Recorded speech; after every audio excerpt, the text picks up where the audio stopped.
paksa. Kalau ini kan kalau punya yang lain, kalau memang sudah cukup sampai sini, udah saya tutup, yang lainnya saya hapus.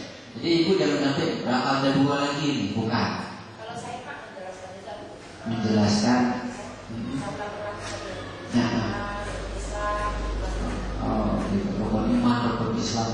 Nah, hari ini ibu, memang pembelajaran kita di kelas 1, kelas 2, kelas 3 itu kan nggak statis. Sana sekali, sini sekali, sana sekali. Kadang-kadang lagi ngajar ini, udah ngajar yang lain, udah masuk ke tempat lain. Nah, benar yang ibu katakan, tapi paling tidak yang saya gambarkan ini biar spesifik ini dulu. Nggak usah keluar dulu dari tempat lain. Walaupun nanti ketika praktek lagi ngajar Al-Fatihah, udah kita cerita bagian lain gara-gara pertanyaan anak. Jadi bukan itu yang saya maksud. Nah, kira-kira kalau ngajari anak itu supaya bisa melafalkan Quran surat Al-Fatihah dengan lancar, apa boleh di materi yang bisa kita tambah? Atau langsung aja Bu ya. Jadi titik daripada persoalan daripada materi pembelajaran yang pertama di awal itu bagaimana ya kita bisa dapat tentang Al-Fatihah. Yang terakhir sekali yang poin inti daripada KBK itu mencapai sebuah kompetensi. Kompetensi itu kan aplikasi atau penerapan. Nah, yang di bawah ini kira-kira terapannya apa? Manfaatnya apa? Manfaat daripada dia menghafal surat Al-Fatihah itu apa? Nah, di sini mungkin kita langsung nulis apa?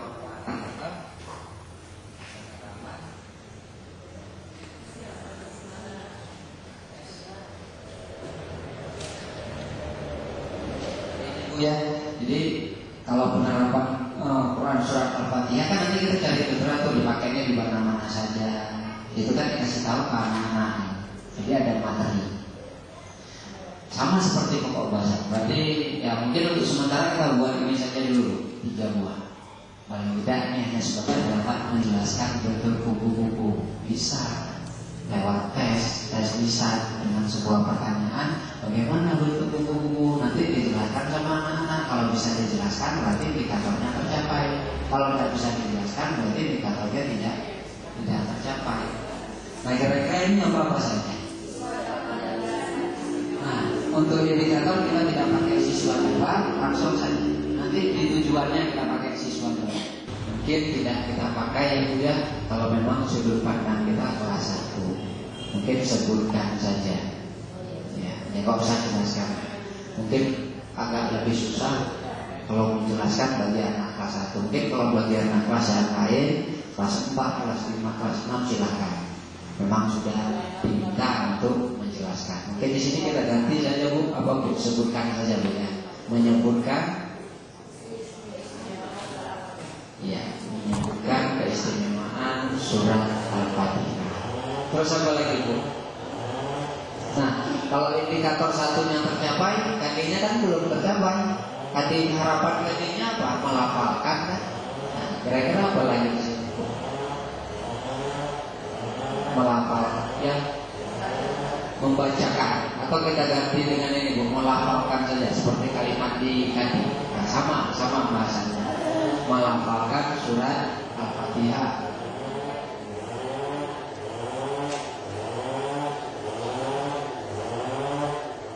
Kemungkinan berhasilnya ada, bukan tidak ada. Bisa, bukan tidak bisa. Nah, sekarang kita kan dalam keadaan takut atau tidak, ya. Nah, kalau ibu berani menetapkan artinya di situ, tidak soal. Tapi ketika pembelajaran nanti benar-benar ibu mengajar sesuai dengan permintaan indikator. Saya tulis Bu ya. Nanti mungkin ketika pulang ini gak usah diadopsi, dicocokkan kembali dengan lingkungan tempat kita berada. Bukan arti Bu ya, arti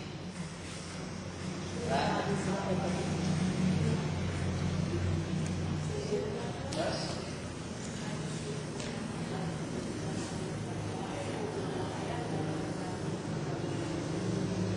mungkin kalau di atas itu sudah masuk alat penilaian.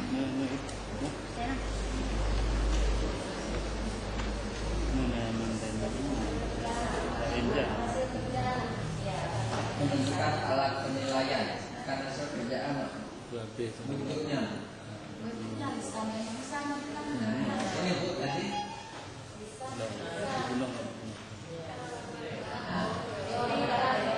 Teori atau praktek. Nah, kalau teori seperti yang kata Ibu boleh tes tulis.